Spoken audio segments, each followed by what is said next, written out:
ಅದೇ ಅದೊಂದು emotional scene ಏನು ನೋಡಿದ್ರಾ, ಅದು ರಘು ಸರ್ ಹೇಳಿದ್ರಂತೆ ಡೈರೆಕ್ಟರ್ ಸರಿಗೆ, ಅಂದರೆ ನಾನು ಹೇಗೆ ಎಕ್ಸ್ಪೆಕ್ಟ್ ಮಾಡಿದ್ದೆ ಅದೇ ರೀತಿ ಬಂದಿದೆ ಅಂತ. ನಿಜವಾಗ್ಲೂ ಅದು ಕೇಳಿ ನಿಜವಾಗ್ಲೂ ತುಂಬ ಖುಷಿ ಆಯಿತು.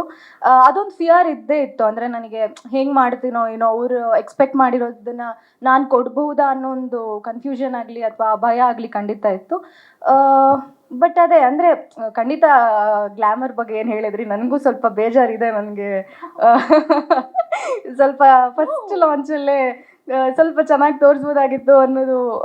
ನಾನು ಹೇಳಿಲ್ವ ಅವತ್ತೇ, ನೀವು ಛತ್ರಿ ಹಿಂಗ್ ಮಾಡಿದಾಗ ನಿಮ್ ಕಣ್ಣು ನೋಡಿ ಲವ್ ಆಗ್ದಿರೋರು ಯಾರು ಇಲ್ವೇ ಇಲ್ಲ.